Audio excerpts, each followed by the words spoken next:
ಎಲ್ಲರಿಗೂ ನಮಸ್ಕಾರ ಸ್ನೇಹಿತರೆ.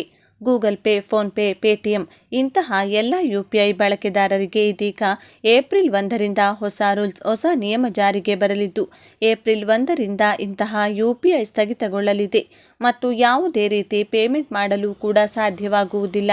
ಹೌದು, ಇತ್ತೀಚಿನ ದಿನಗಳಲ್ಲಿ ಪ್ರತಿಯೊಬ್ಬರೂ ಕೂಡ ಕ್ಯಾಶ್ಲೆಸ್ ಹಣದ ಮೂಲಕ ವಹಿವಾಟು ಮಾಡದೆ ಪ್ರತಿಯೊಬ್ಬರೂ ಕೂಡ ತಮ್ಮ ಮೊಬೈಲ್ ಮೂಲಕ ಸ್ಕ್ಯಾನ್ ಮಾಡಿ ಮತ್ತು UPI ಮೂಲಕ ಪೇಮೆಂಟ್ ಮಾಡುತ್ತಿದ್ದರು.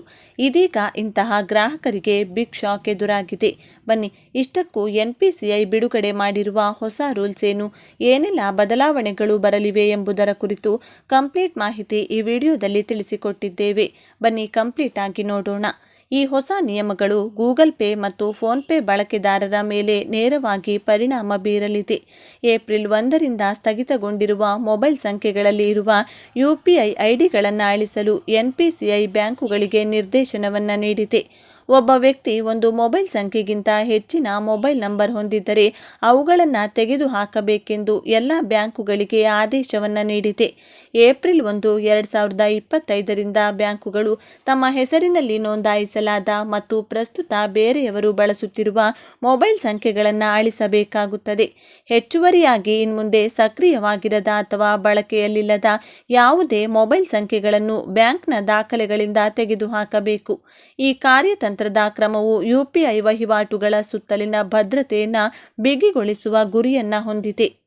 ಅನಧಿಕೃತ ವಹಿವಾಟುಗಳ ವಿರುದ್ಧ ರಕ್ಷಣೆಯನ್ನು ಒದಗಿಸುತ್ತದೆ ಮತ್ತು ಬಳಕೆದಾರರಿಗೆ ಸುರಕ್ಷಿತ ಬ್ಯಾಂಕಿಂಗ್ ವ್ಯವಸ್ಥೆಯನ್ನು ಕಲ್ಪಿಸಿಕೊಡಲಾಗುತ್ತದೆ.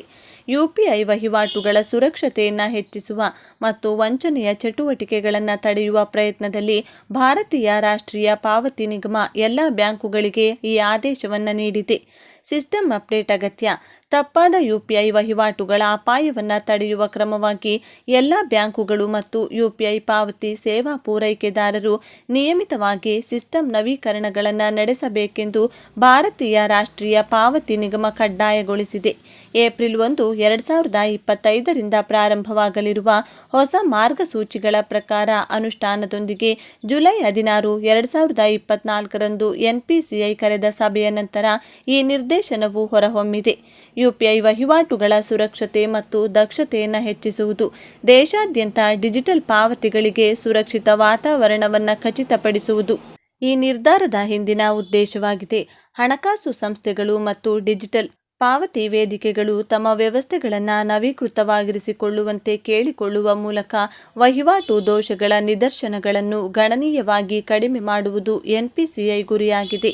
ಈ ಹಂತವು UPI ಪಾವತಿಗಳ ವಿಶ್ವಾಸಾರ್ಹತೆಯನ್ನು ಹೆಚ್ಚಿಸಲು ಮಾತ್ರವಲ್ಲದೆ ಬಳಕೆದಾರರಲ್ಲಿ ಅವರ ವಹಿವಾಟಿನ ಸುರಕ್ಷತೆಯ ಬಗ್ಗೆ ಹೆಚ್ಚಿನ ವಿಶ್ವಾಸವನ್ನು ಮೂಡಿಸಲು ಸಹಾಯಕವಾಗುತ್ತದೆ. ಈ ನವೀಕರಿಸಿದ ಪ್ರೋಟೋಕಾಲ್ಗಳ ಅನುಷ್ಠಾನ ದಿನಾಂಕವು ಹತ್ತಿರದಲ್ಲಿದೆ. ಬ್ಯಾಂಕುಗಳು ಮತ್ತು ಪಾವತಿ ಸೇವೆಗಳು ಹೊಸ ಮಾನದಂಡಗಳನ್ನು ಅನುಸರಿಸಲು ಸಜ್ಜಾಗುತ್ತಿವೆ. ಇದು ಭಾರತದಲ್ಲಿ ಡಿಜಿಟಲ್ ವಹಿವಾಟು ಸುರಕ್ಷತೆಯನ್ನು ಹೆಚ್ಚಿಸುವತ್ತ ಪೂರ್ವಭಾವಿ ವಿಧಾನವನ್ನು ಸೂಚಿಸುತ್ತದೆ. ಇದಲ್ಲದೆ ತಪ್ಪಾದ ವಹಿವಾಟುಗಳನ್ನು ತಡೆಗಟ್ಟಲು ಬ್ಯಾಂಕುಗಳು ಮತ್ತು UPI ಪಾವತಿ ಸೇವಾ ಪೂರೈಕೆದಾರರು ಪ್ರತಿ ವಾರವೂ ಮೊಬೈಲ್ ಸಂಖ್ಯೆಗಳ ನವೀಕರಿಸಿದ ಪಟ್ಟಿಯನ್ನು ಸಿದ್ಧಪಡಿಸಲಾಗುತ್ತದೆ ಎಂಬುದನ್ನು ಮಾಹಿತಿಯಲ್ಲಿ ತಿಳಿಸಲಾಗಿದೆ. ಏಪ್ರಿಲ್ 1, 2025ರಿಂದ ಬ್ಯಾಂಕುಗಳು ಮತ್ತು UPI ಅರ್ಜಿಗಳು ಭಾರತೀಯ ರಾಷ್ಟ್ರೀಯ ಪಾವತಿ ನಿಗಮಕ್ಕೆ ಮಾಸಿಕ ವರದಿಯನ್ನು ಸಲ್ಲಿಸುವುದು ಕಡ್ಡಾಯವಾಗಿರುತ್ತದೆ.